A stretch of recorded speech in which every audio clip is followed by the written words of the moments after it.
Oh man, I love that shit. I love that.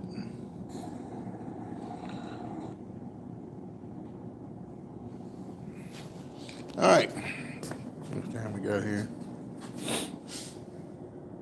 47. About 15, 20 minutes, I guess.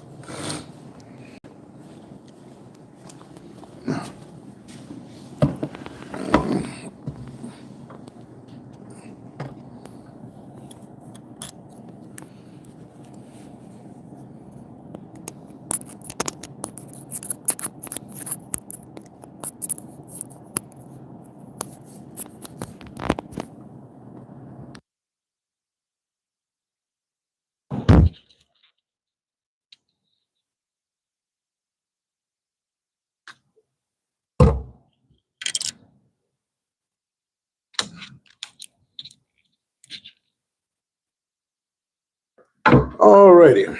This is Sports for Real with Coach Hall. Hope you guys had a great Valentine's slash presidential holiday weekend. Mine was all right, being the fact that I got a lot of rest, got a lot of things covered, and moving forward, things should be great. But during this time, I've been stewing a lot on the fact about Trinity Chambliss and the effect he's going to have on the NCAA as things move forward. If you're not aware, Trinity Chambliss, that's the Ole Miss quarterback. He transferred into Ole Miss from Ferry State. Came in as a backup, started, got hurt or whatever. He took over and never gave it up, which is what you hope to accomplish if you're an athlete. When your number is called, step in and do the job. He did that, and he's parlayed that into an opportunity to either go to the pros as a top 5 pick or his desire to stay at Ole Miss for a 6th year. Now, in days of yore, guys, they go to college and they use college as a stepping stone so they can get to the pros and make that real money. Well, unless you're a top 5 pick now, you stand to make just as much money as a college student as you do in the NFL. And if you're paying attention, a lot of guys, when they used to go pro after their junior year, are now sticking around for college. And people were paying attention, like myself, figured out right away, why should I run to the NFL when I can make just as much money or more in college? There's no guarantee I'm going to make it in the pros. So let me see how long I can make this gravy train of college sports that's paying me now work. Now, a perfect example, Fernando Mendoza. It was rumored that Mendoza was offered $39 million by Mark Cuban to stay another year in Indiana. That was all rumor. It was never confirmed. But let's just say it was true. If you're a Mendoza, what do? You come back for another run, or do you go to achieve your lifelong dream of playing in the NFL? Well, Mendoza made pretty good money last year. I don't know exactly what it was, so he's not broke. But at the same time, he wasn't making $39 million. And if this was true, which I'm probably sure it was, because $39 million is a drop in the bucket to a billionaire, plus he's got the connections to go get other people to help pay that cost, a win-win for everybody, right? But Mendoza, whether it was true or not, he's decided to go to the pros. And he's going to be capped for a little bit less than $39 million if he's the top overall pick. If you're Mendoza, are you going to take that money? Or are you going to run to the pros? Shit, I'm coming back to college if you're going to pay me $39 million for 1 year. It's a no-brainer, right? Well, going back to Chambliss. Chambliss got all the sports world on his side. They said he had the paperwork to prove that he had the required paperwork filed with the NCAA and it should have been approved.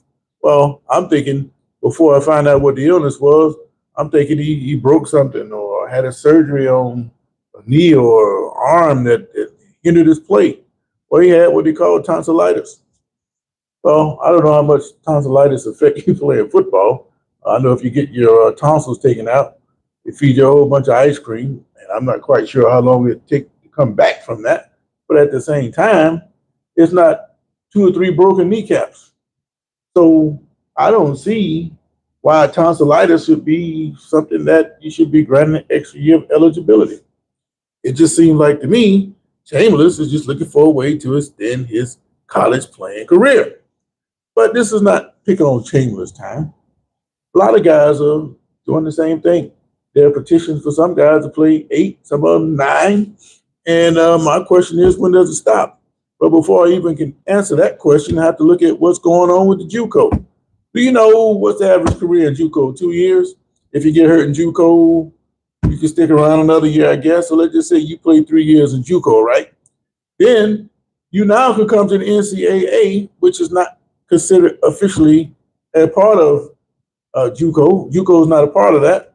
And you can get your eligibility with the NCAA starting right then. So I can play 3 years in JUCO to get my game right to take it to the NCAA. Get to the NCAA because I'm a seasoned player now. And now I got 5 years, 5 more years to play. So in essence, what you have is a guy 7, 8 years out of high school still playing college football. I mean, should there be a limit for people to be able to stay in college? Or is college should be limitless? You can play as long as you still trying to get a degree, which if you're going to stay 10 years, what's that? 3 hours a semester? Don't make a whole lot of sense, do it? Well, the money is just that large in college. And guys, when they don't get their way, they're doing the same thing that Trinity Chambliss is doing. They're going to the courts to try to win. And if the courts continue to overturn rules in favor of the athlete, then what is the system that you're going to have? It's going to trickle, it's already trickled all the way down to high school, where you have 32 states now that can pay high school athletes NIL money. So you got a lot of guys coming in already making NIL. But how it's supposed to work in high school is completely different from what they do in college. First of all, the school can't have nothing to do with you making your money. How you get your money, some company come to you, you got a lawyer, however you do it, you go through them. It's not supposed to have anything to do with the school that you're playing for in high school. Also, the school cannot have a collective. They can't do it. And if you get a deal, you can't wear any logos or any kind of representation of your NIL deals on your school uniform. In other words, the school's supposed to be left out of that. Novel idea, right? Well, the question is, can you enforce it? Yeah, you can enforce the uniform part, but what about the rest of it? I don't think you can, because there's technically no recruiting allowed in high schools either. But it's rampant, and I've known a lot of coaches just thumb their nose up at it and just go for broke. They don't care if you know what they're doing. It's obvious, so why try to hide it? If other coaches know that, why don't the governing body, these state athletic associations, do anything about it? They don't. They don't care because they're getting their piece of the pie. So it's hypocrisy in action. So the question is, if these guys in college are going to be playing 8, 9 years, how does that affect the guys coming out of high school? Well, it hinders them a whole lot, because the positions that you could have got, more players could have gotten coming out of high school, is now limited because you got players staying longer. 2, you have roster limits now. It's not where schools can put 30, 40 guys in the program and just put them up and, use them up or kick them out, however they want to do it. They have to choose wisely now. And once you choose, you can't just get rid of. So it's just it's just a bad situation all the way around. And it all depends on what the courts do that's going to set the stage for what takes place in the future. But I do say this, and I hate to say it, the government may have to step in and take control of this, because I don't see no other way to do it. And the one thing that nobody's talking about, well, actually 2 things. First of all, the IRS, you got these young guys getting all this money and not knowing how to handle it, and they're going to get themselves in serious trouble with the IRS, because if the money's not being taken out up front, 9 times out of 10, they got to be thinking about it on the back end, and it's going to mess them up moving forward. Secondly, in all this NIL in high school, all this NIL in college and the lawsuits, all this stuff, has put the biggest thing in the back seat, and that is education. Nobody's saying a thing about education. Education is not important because money has taken over the idea of everything. But if your ass ain't educated, you ain't going to be able to operate with that money because eventually you're going to lose it. There's no educational values or standards all the way across the board. And not just sports, but the integrity of the country is degrading because you're all about money, money, money, and you don't have that educational base to back things up. That's just my point of view on that situation. All right, let's see what we got going on here. Selmo, what's going on, man? James Thomas, how you doing? Brock said hi. RIP Jesse Jackson. I hadn't heard anything about that, but I got to check that. Those Buff players in NIL didn't work well. Those players wanted those snow bunnies more than they wanted to play, and they all left. Well, I don't know too much about the snow bunny part, but I do know that Dion is facing criticism from outside. A lot of people are putting pressure on the school to get rid of Sanders. But the AD, Rick George, said he wasn't on the hot seat and he's not going anywhere. But here's the thing. George is not there anymore. They got a new AD. They got a young fellow like 37 years old brought in to manage that NIL landscape. You got to bring somebody in younger who has an idea about how to work this instead of some old guy like a George who is, while he's dealing with it, he's still not kind of fully accepting it in his mind. So you got to get some young guy with different ideas on this situation to move things forward. So the question is, how's that going to affect Dion?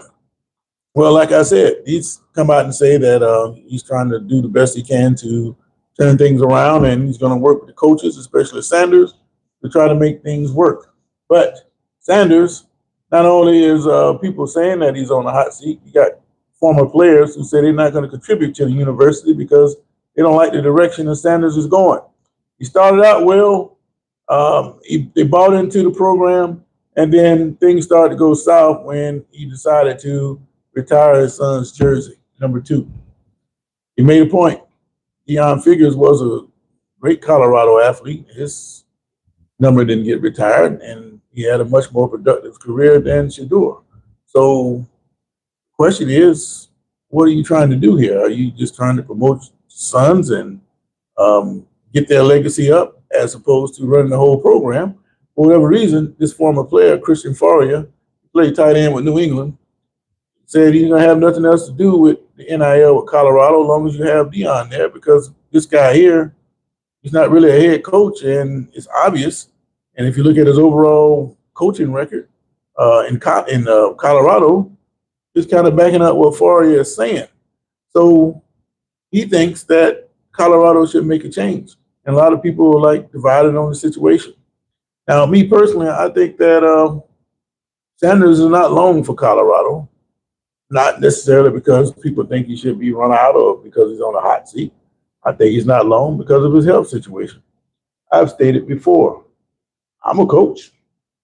But if it get down to the fact where I'm starting to deal with major illnesses and injuries, I'm not going to be on the sideline very much longer. I will not be carried off the sideline during the middle of the game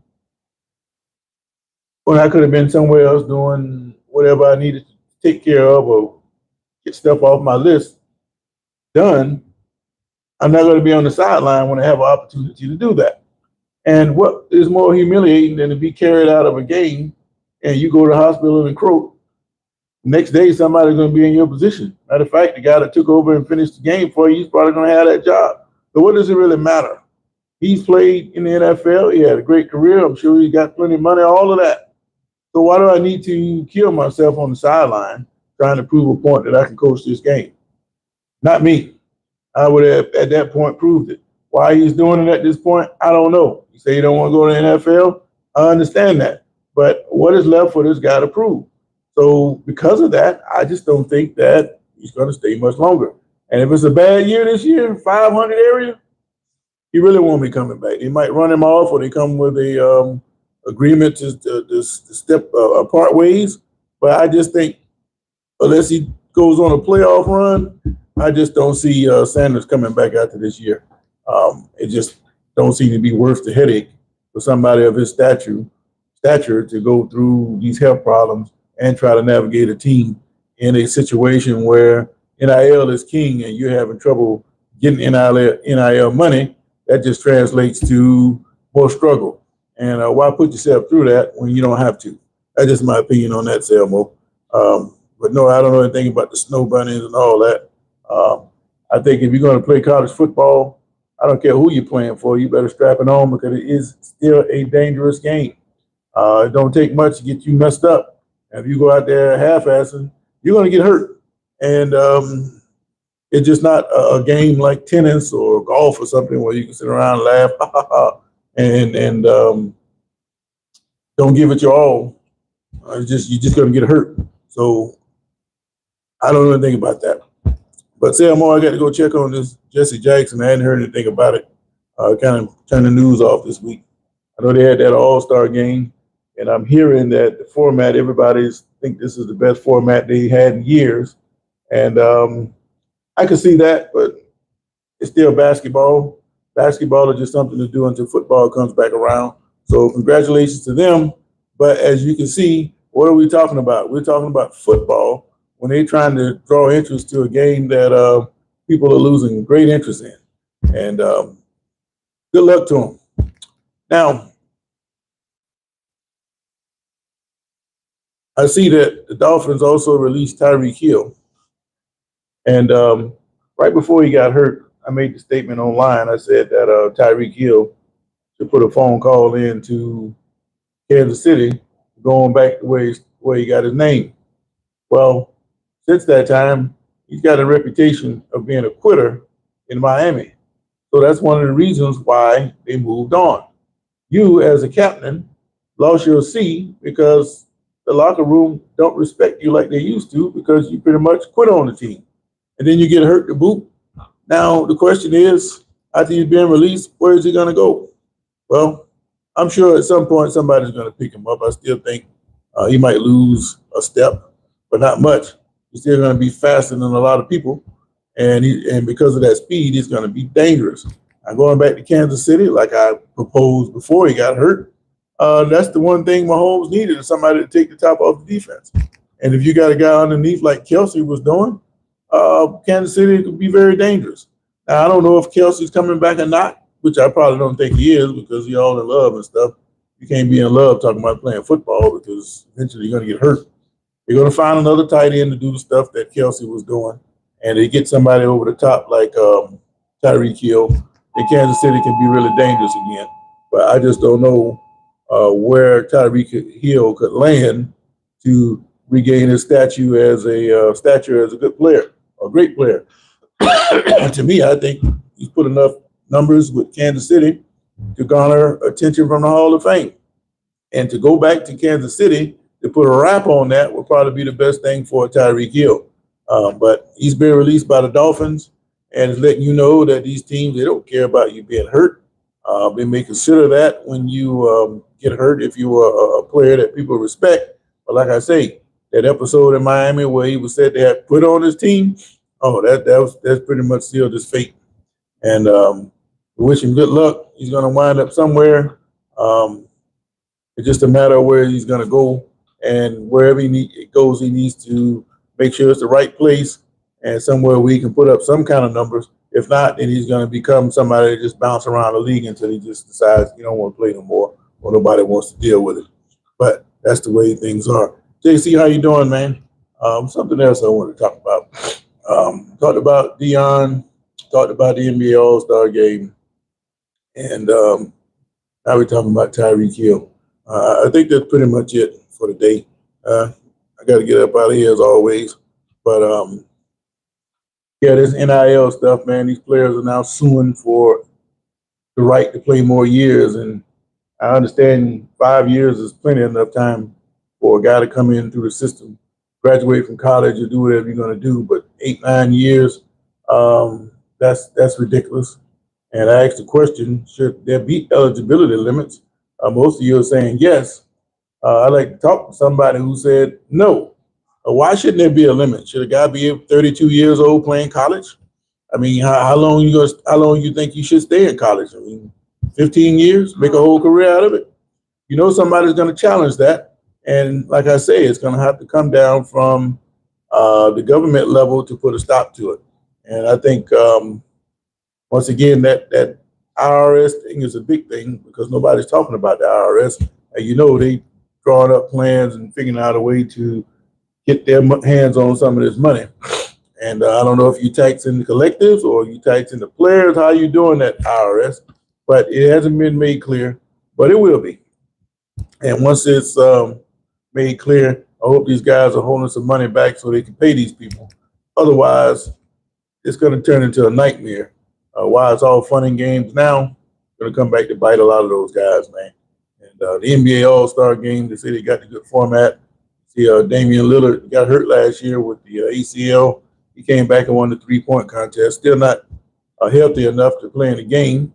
Just like Jason Tatum is not healthy enough to play in the game, but those guys are on track to make a comeback. The question is, will the Celtics use Tatum this year by the end of the season? I don't think they should. I think they should hold him back. And with the emergence of Jaylen Brown scoring about 30 a game, you bring Tatum, who could score 30 a game, and you come back with some defensive presence down low, then Boston's going to be a dangerous threat to get back to the finals next year. But it all depends on how they play it. All right, Hill probably will go back to KC, Mahomes Hill connection again. Yeah, I called for that last year. I don't think that he would be as productive as he was before. I still think you garner enough attention if you send him deep down the middle to take some pressure off the underneath routes, which is what they really want to do. And until teams figure that out, then Hill would be effective going down the middle. But on the flip side of that, you don't know how welcome he would be back in Kansas City. They brought back Eric Bieniemy, and he was a big part of what they did in Kansas City at that time. So that would be a true reunion with Bieniemy, Mahomes, and Hill. And I like to see that take place. But if I'm Hill, I never would have left Kansas City in the first place. Where else was he going to go to put up those kind of numbers? I mean, he had a flash in the pan at Miami with Tua, but nothing like what they were doing in Kansas City. And if he had stayed in Kansas City, I'd like to see what kind of numbers he could have right now. And right now, based on what he did in Kansas City, he's probably going to make it to the Hall of Fame. So it'll be interesting to see just what Tyreek Hill does. All right. Look at Carson Beck and Trinidad Chambers, both stayed in college. Yeah, I talked about that. Carson Beck, he probably won't make a pro team, but he paid him like $4 or $5 million this year. I heard as much as $8. And just one other thing about that NIL, these collectives are separate from the colleges now. The colleges have a $20 million pot to spread out over the entirety of the athletic program per year. That number is going to go up every year, but right now it's 20.5 million. So that's separate from the NIL that you're making. So these guys making money hand over fist. What's his name? Manning down in Texas, he's making $7 million a year, quietly. And he ain't no great damn player. So you don't have to be great to make the big money. You just have to be on the college team. So why not sue to try to get more eligibility? But in reality, the morality of it, I don't think it exists. And I think they need to do something about it to put a cap on how long these guys can do that. I mean, you can make all the money you want, but you're also taking away opportunities for guys coming out of high school that should be in those positions, and they should be able to make the same kind of money. You made the money, you had your opportunities, now move on. Stop trying to be greedy. And that's pretty much what it is. You're being greedy. And these guys are from the Little Johnny era, and they think because they feel like that's what they want to do, they should be allowed to do it. And I disagree. But that's the problem that the NCAA is going to have to deal with if they last much longer. It's going to come down to whatever Congress decides or when they decide to get involved to put a stop to this NIL madness. But that's just the way it goes. But one last check of the eligibility of the poll. And like I said, 65% of you are saying that they should have eligibility limits. And I agree. And go do something else with your life. We're trying to be greedy. That's pretty much all it is. But anyway, if I was back in high school, well, I know where you're going with that. If I was in high school, like I said, I would work out 3 times a day. I'm working out before the sun comes up. I'm going to practice with my team, and I'm going to be working out when the sun goes down. So 3 times a day, I'm trying to get myself in a position where I can dominate high school and get to college so I can get paid. I'm not worried about the pros. When the day I graduate from college, that's the day I retire. So that'll be it for me. 23, 22, whatever it is, walk away with 10, 15 million in the bank. I'm straight. Now, the system is not set up for such things, but these guys blow a lot of money, and it's their own fault if they do. But it's an opportunity of a lifetime, and they should take it as best they can. But anyway, I appreciate you guys chiming in with me. Selmo, JC, had a couple other guys on here I had never seen before. Brock, Lord, and James Thomas. I had did a short piece before I went live about NIL to direct it straight on that particular topic. Sometime before 8 o'clock, I'll post that on TikTok. Start using that platform again. I haven't been using it like I should, so I'm going to start picking it up with that. So if you want to get directed comments on the NIL instead of adding other topics to it, that's what I'm talking about. So anyway, Selmo, JC, I hope you guys have a good day. I got to get up out of here, man. Got to go to work. Got a baseball game tonight. Should be interesting. Rematch. And I got a story to tell behind that, but today ain't the day for it. Anyway, have a great day, guys. I'll catch you on the flip side. If not tonight, definitely in the morning. And again, right now, 67% of you saying there should be eligibility limits in NIL and college, and I agree. All right, have a great day. I'm out.